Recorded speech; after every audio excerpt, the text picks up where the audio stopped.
Assalamualaikum warahmatullahi wabarakatuh. Kami dari kelompok 4 akan menjelaskan materi tentang perusahaan dalam kesulitan keuangan. Yang terhormat Bu Fitri Ella Fauziah SEMSI selaku dosen pengampu mata kuliah akuntansi keuangan lanjutan 2 dan teman-teman semua yang sudah meluangkan waktunya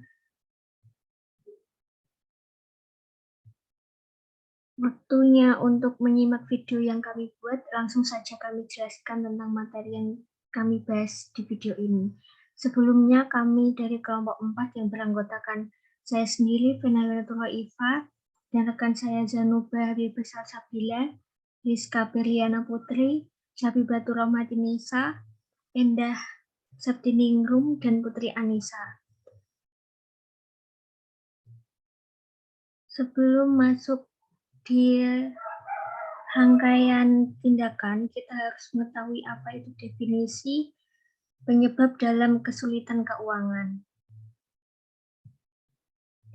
Definisi dan faktor penyebab perusahaan dalam kesulitan keuangan atau yang disebut dengan financial distress adalah suatu kondisi di mana perusahaan atau individu tidak dapat menghasilkan pendapatan atau laba yang cukup, sehingga tidak dapat membayar kebijakan keuangannya. Kesulitan keuangan juga kerap terjadi pada perusahaan yang tidak mampu lagi atau gagal dalam hal memenuhi kewajiban debitur yang disebabkan karena ketidakcukupan atau kekurangan dana untuk melanjutkan lagi operasional usahanya. Faktor penyebab dari Damodaran tahun 1997 yang pertama yaitu kesulitan arus kas terjadi karena penerimaan pendapatan perusahaan dari hasil kegiatan operasi tidak cukup untuk menutupi beban-beban usaha yang timbul atas aktivitas operasi perusahaan. Berdasarkan jumlah utang, yaitu kebijakan pengambilan utang perusahaan untuk menutupi biaya yang timbul akibat operasi perusahaan akan menimbulkan kewajiban bagi perusahaan untuk mengembalikan utang di masa mendatang. Selanjutnya yaitu kerugian dalam kegiatan operasional perusahaan selama beberapa tahun. Kerugian operasional perusahaan dapat menimbulkan arus kas negatif dalam perusahaan. Hal ini dapat terjadi karena beban operasional lebih besar dari pendapatan yang diterima perusahaan. Selanjutnya akan disampaikan oleh pemateri kedua. Saya persilahkan.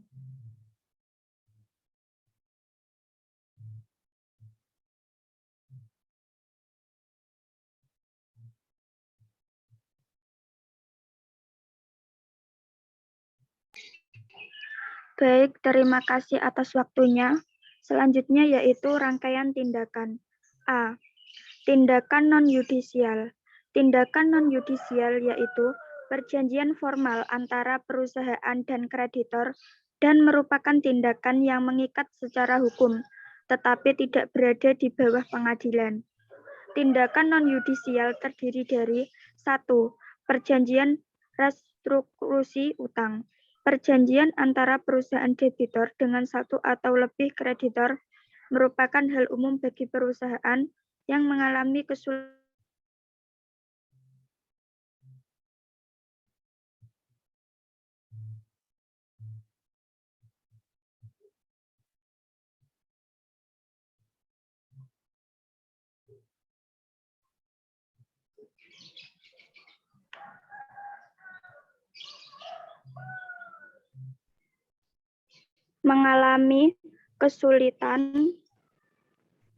dan untuk sementara waktu.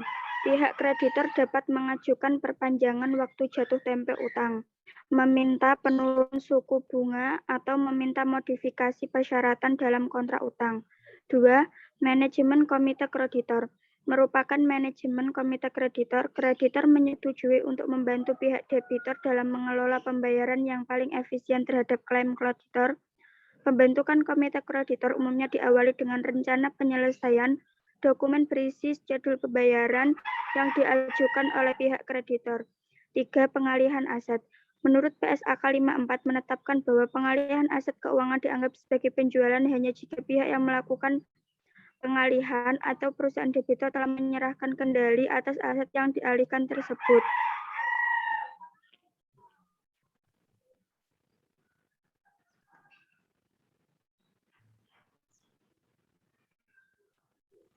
B. Tindakan yudisial.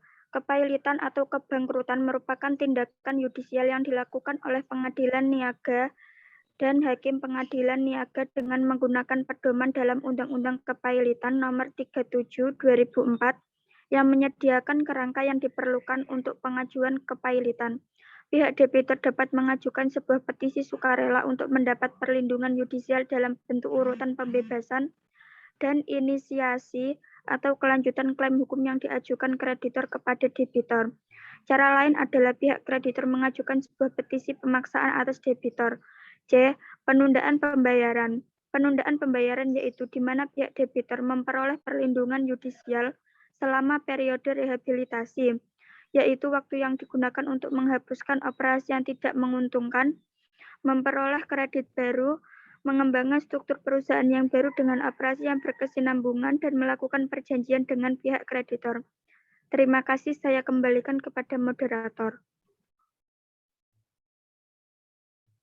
Baik, selanjutnya akan disampaikan oleh pemateri ketiga. Baik, terima kasih.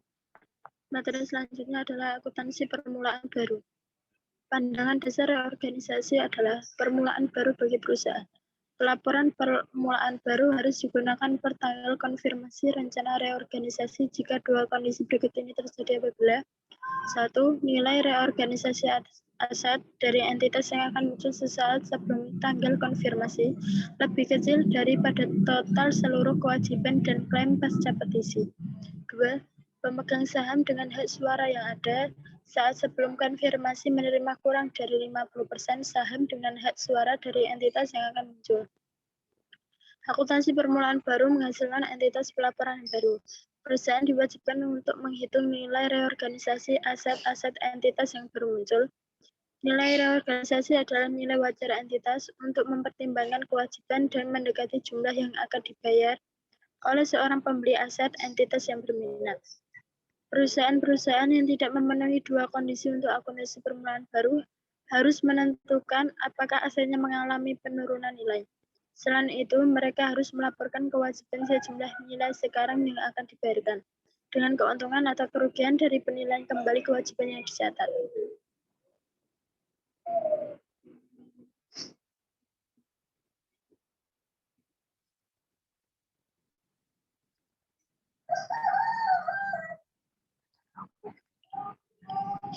Selanjutnya adalah rencana reorganisasi.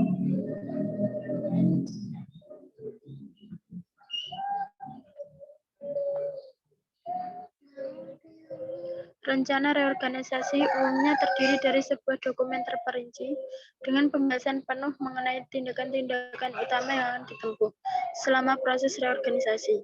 Selain tindakan utama, manajemen juga terus berproduksi dan menjual produk, menagih piutang, dan menjalankan operasi harian lainnya. Rencana reorganisasi harus disetujui paling sedikit separuh dari semua kreditor. Kebanyakan rencana ini berisi pembahasan yang terperinci mengenai hal-hal berikut ini, yaitu: 1. Penghapusan operasi yang tidak menguntungkan melalui penjualan atau likuidasi. 2. Restrukturisasi utang dengan kreditor tertentu. 3. Revaluasi aset dan kewajiban. Yang terakhir adalah pengurangan atau penghapusan klaim pemegang saham terdahulu dan penerbitan saham baru kepada kreditor atau pihak lainnya.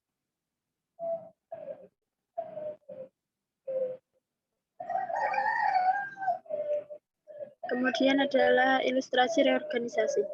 Pada tanggal 2 Januari 20X7, manajemen PT Induk mengajukan petisi pada pengadilan niaga dalam rangka penundaan pembayaran untuk memperoleh penangguhan pembayaran utang dan untuk waktu merehabilitasi perusahaan serta mengembalikannya pada operasi yang menguntungkan. Berikut ini adalah garis waktu yang menunjukkan tanggal-tanggal yang relevan. Pada periode prapetisi, PT Induk menjadi insolvabilitas perusahaan pada tanggal 2 Januari 20X7 petisi diajukan. Kemudian pada tanggal 1 Juli 20X7 rencana reorganisasi diajukan. Kemudian 31 Desember 20X7 akhir tahun fiskal. Selanjutnya adalah tanggal 2 Januari 20X8 rencana reorganisasi diajukan. Dan yang terakhir adalah pada 1 April 20X8 reorganisasi selesai. Selanjutnya saya kembalikan kepada moderator. Baik, selanjutnya akan disampaikan oleh pemateri ke selanjutnya.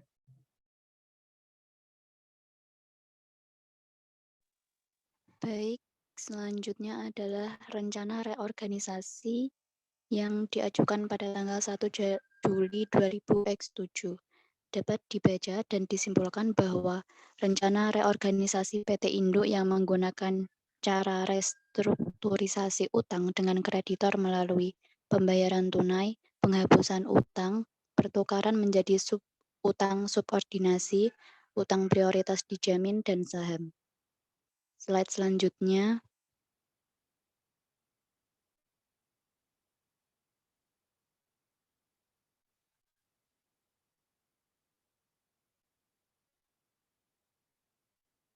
Dari rencana reorganisasi sebelumnya, PT Induk menyiapkan ayat jurnal untuk mencatat pelaksanaan rencana reorganisasi pada saat rencana tersebut dijalankan. 1. Jurnal untuk mencatat pembebasan utang 1 Januari sampai 1 April 2000X8. Kewajiban yang dikompromikan 133 juta pada kas 33 juta, utang prioritas 57 juta, utang subordinasi 12 juta, saham biasa baru 11 juta, keuntungan pembebasan utang 20 juta dengan perhitungan kas didapat dari pembayaran secara tunai dari utang usaha hingga beban upah, utang prioritas didapat dari wesel bayar, utang subordinasi dari utang usaha, saham biasa baru dari utang usaha, wesel bayar tidak dijamin, dan beban bunga dan beban upah. Keuntungan pembebasan utang didapat dari jumlah penghapusan utang. 2. Jurnal untuk mencatat pertukaran saham lama dengan saham baru 1 Januari sampai 1 April 2000X8. Saham istimewa 40 juta, saham biasa lama 10 juta, pada saham biasa baru 9 juta, tambahan modal disetor 41 juta. Saham istimewa dan biasa lama didapat dari neraca prakonfirmasi di kertas kerja. Saham baru didapat dari 8.000 lembar untuk pemegang saham istimewa dan 1.000 lembar untuk pemegang saham biasa. Dan tambahan modal disetor didapat dari selisih saham biasa dan saham lama. Slide selanjutnya.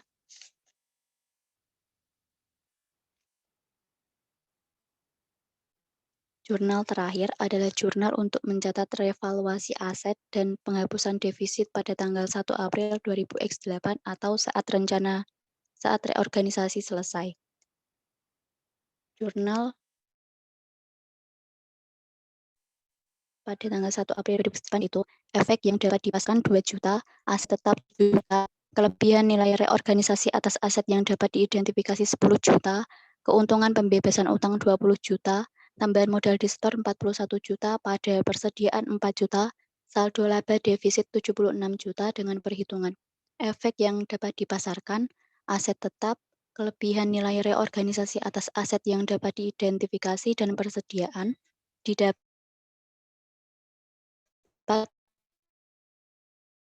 dari selisih antara nilai buku dengan nilai wajar seperti dari penjelasan pada jurnal 1 sebelumnya, tambahan modal disetor juga pada jurnal 2, dan saldo laba defisit didapat dari selisih dari total debit dan kredit. Debitnya yaitu 80 juta dikurangi kredit 4 juta sehingga hasilnya 76 juta. Terima kasih, saya kembalikan kepada moderator.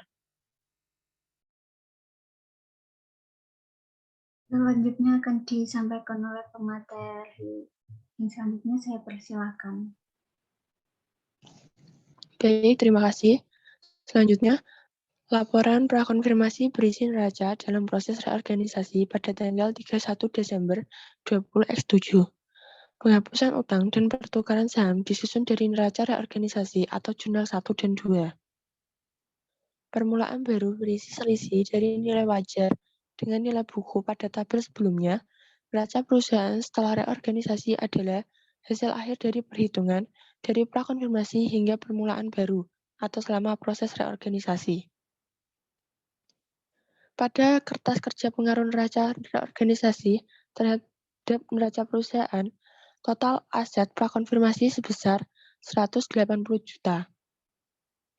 Total aset saat penghapusan utang adalah minus 33 juta. Total aset saat pertukaran saham adalah 0. Total aset saat permulaan baru sebesar 15 juta, sehingga total aset saat reorganisasi selesai sebesar 162 juta. Slide selanjutnya.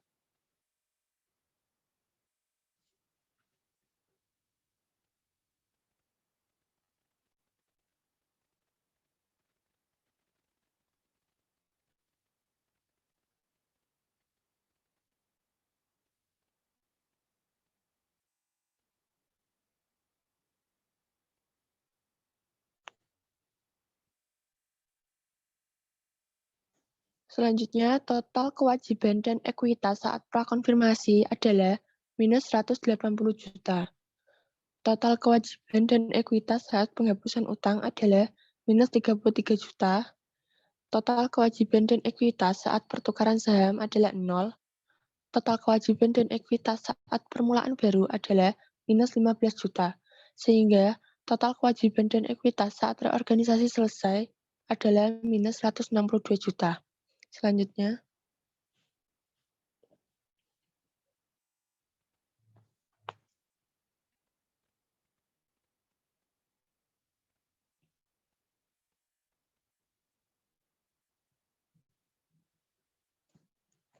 Undang-Undang Kepailitan dan Likuiditas. Dalam sejarahnya, peraturan kepailitan di Indonesia mengacu pada undang-undang tentang kepailitan yang dimuat dalam Statsbelt tahun 1905, nomor 217, Junto Statsbelt tahun 1906, nomor 348. Kepailitan adalah sita umum atas semua kekayaan debitor pailit yang pengurusannya dilakukan oleh kurator, di bawah pengawasan hakim pengawas. Pasal 2 UU Kepailitan menegaskan bahwa salah satu syarat pailit yaitu debitor harus memiliki 2 atau lebih kreditor dan tidak membayar satu hutang yang telah jatuh tempo dan dapat ditagih. Bagi debitor, kepailitan meliputi seluruh kekayaan milik debitor pada saat keputusan pernyataan pailit ditetapkan dan mencangkup seluruh kekayaan yang diperoleh debitor selama masa berlangsungnya kepailitan, misalnya karena hibah atau warisan. Selanjutnya saya serahkan kepada moderator. Baik, selanjutnya akan dijelaskan oleh pemateri. Saya persilakan.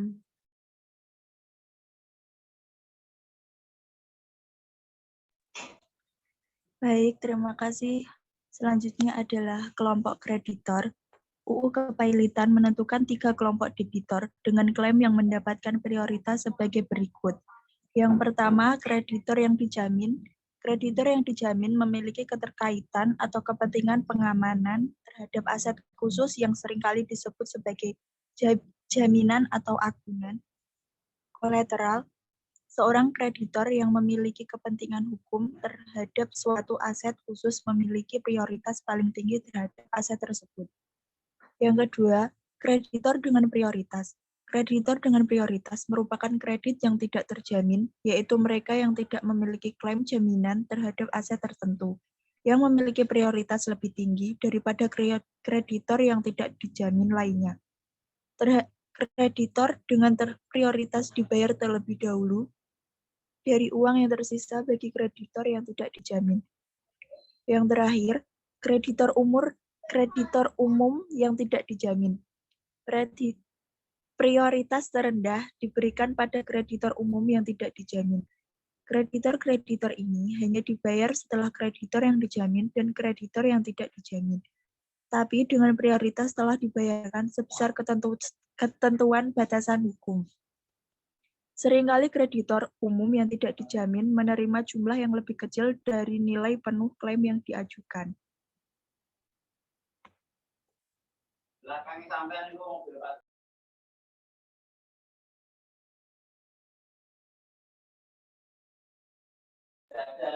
Selanjutnya, Statement of Affair. Counting Statement of Affair merupakan laporan akuntansi dasar yang dimulai pada awal proses likuidasi untuk menyajikan perkiraan jumlah yang dapat direalisasi dan dari penjualan aset. Urutan klaim kreditor dan perkiraan jumlah kreditor tidak dijamin yang akan menerima sebagai hasil likuidasi. Statement of Affair merupakan alat bantu dalam perencanaan proses likuidasi yang sesungguhnya akan dicatat pada buku debitor pada saat transaksi terjadi. Statement of Affair menyajikan nilai buku akun-akun neraca perusahaan debitor, estimasi nilai pasar wajar aset, urutan klaim, dan estimasi kekurangan untuk kreditor umum yang tidak dijamin.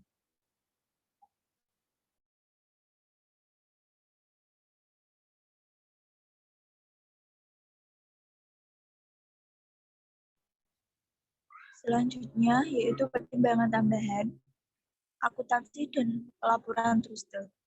Pengadilan niaga menunjukkan pihak truste untuk mengelola perusahaan berdasarkan penundaan pembayaran bila terjadi kesalahan, ketidakjujuran, ketidakkompetenan, manajemen, dan secara umum terjadi kesalahan manajemen. Dalam UU Kepailitan dan Likuidasi, pihak truste umumnya memiliki tanggung jawab untuk melikuidasi dengan segera perusahaan yang pailit dan membayar kreditor sesuai dengan status legal bagian mereka yang dijamin atau tidak dijamin. Dalam beberapa kasus, berdasarkan UU Kepailitan dan Likuidasi, pengadilan menunjuk seorang truste untuk menjalankan perusahaan dalam periode singkat dalam upaya memperoleh harga yang lebih baik untuk perusahaan secara keseluruhan daripada menjual secara terpisah. Laporan realisasi dan likuidasi. Laporan bulanan yang disebut sebagai laporan realisasi dan likuidasi disusun untuk pengadilan niaga.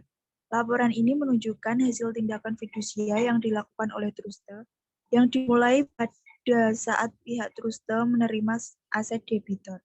Laporan ini memiliki 3 bagian utama, yaitu aset, pos-pos tambahan, dan kewajiban. Kewajiban debitor tidak dialihkan kepada pihak truste, akan tetapi pihak truste dapat saja menimbulkan utang baru yang dilaporkan dalam laporan realisasi dan likuidasi. Terima kasih. Selanjutnya saya serahkan kepada moderator.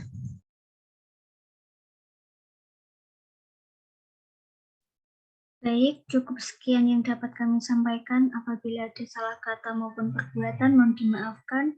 Wassalamualaikum warahmatullahi wabarakatuh. Waalaikumsalam warahmatullahi